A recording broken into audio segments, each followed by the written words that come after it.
The most surprising thing that happened when I joined the LPGA in January 2010, so I left the golf business in 99, 2000-ish, and I had gone to a Women in Golf Summit in Pinehurst, like in 96. Some of you may have been to Pinehurst in 96. And the idea of the summit was, are we ever really going to grow the professional game if all the pros only come from the US and Europe? And to think about that today, I mean, it's mind-boggling to think. And so the basic conclusion was, do we really believe we're really going to get girls around the world to pick up this game? I mean, it's far-fetched. I mean, this is 95, 96.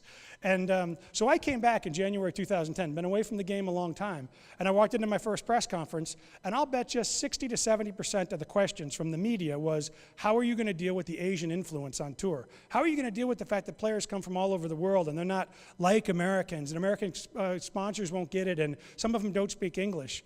And I remember, you know, this is before I got media trained, so I just said what I say, which is, Greg knows that's a scary thing when I just say what I say. Since then, he's got a hold of me.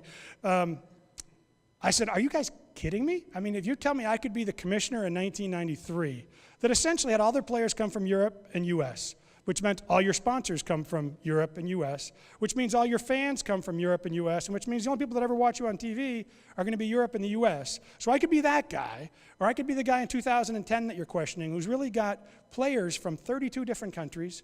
160 countries are going to watch us this week. I mean, this week from Irving, Texas, 160 countries will watch us. Young girls are growing up in virtually every corner of the world, and not only believing that they can do this, they got a role model. They got somebody who's already done it. And I said, you know, you guys, because these are old golf guys, no offense to the old golf guys, because I guess I'm one of them, but I mean, I said, you know, shame on you guys. I mean, this is the kind of thing that 20 years ago we prayed for. Now it's come true, and you're asking me how am I going to control it or manage it? I said, all I'm going to do is foster it. I said, I'm going to throw fertilizer on this as fast as I can. We're going to be the greatest world tour.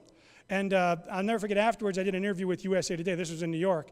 And afterwards, the USA Today guy said, can I just talk to you for a second about your question and about your answer on influence and everything else?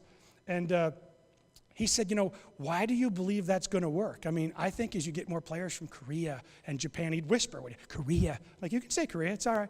You know, but how are you going to deal with players from all these other countries and make it success? And I said, do you watch the Olympics? And he said, yeah. I said, do you find that compelling? He said, yeah. And I said, because it's the best players from every part of the world. They strive their whole life to get there.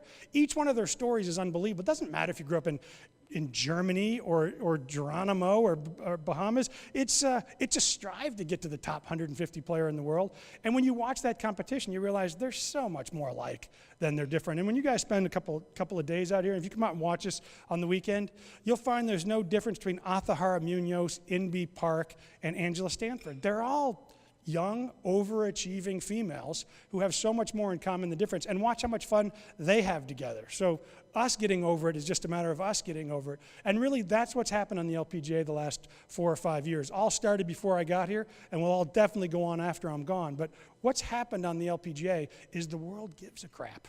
That's really what happened, is today when we play, we'll have the highest ratings in golf in Korea.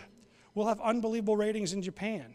They'll be watching us in India. They'll be watching us in Australia and Taiwan. Why will they watch us in Taiwan? Because one of the greatest female athletes in the history of Taiwan is going to be playing. So if you want to watch her, she's here. The best Japanese female golfers in the world play on the LPGA. So I always say, you know, the Olympics made us believe it. We didn't create this format. So we just, our goal is to put on the Olympics every week. Get 30 countries out here at the best of the best. Let's put the flags next to their names, and let's see who wins. And at the end, you know, everything else takes care of itself. In 2010, about a third of our players didn't speak English.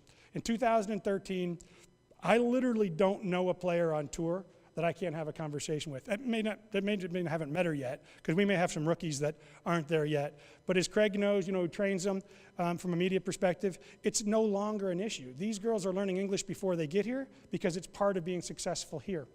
I was playing in a Pro-Am in Toledo one time, and it was I think it was Na Young Choi, and this is 2010. And she started saying, 3 more holes, 3 more holes. And I thought she was bored with the Pro-Am. I'm like, 3 more holes? She goes, 3 more holes to the press room. And I said, well, what do you mean? It was a Pro-Am day. You know, who cares about the press room? She goes, no, I got to do a press conference after the Pro-Am. And I'm like, I do a press conference every day. It's 15 minutes. She goes, yeah, but you do it in English. I'm like, yeah, of course I do it in English. She goes, English not so good for me. You know, I mean, you could just see. And so then I started thinking, imagine if you're one of these top 20 players in the world, and you're on the 17th hole on a Saturday or Sunday, and you're in the hunt, and you know that as soon as you finish, 40 people with microphones and cameras are going to be in your face, and you don't speak the language that well, and which is very cultural, but generally speaking, in Asia, you don't speak a language unless you speak it well. So most of them speak English better than I do, you know, but they want to make sure it's perfected. So, and it's something we had to break down too, just let it go. Americans will love you if you screw it up, because most of us don't speak it that well.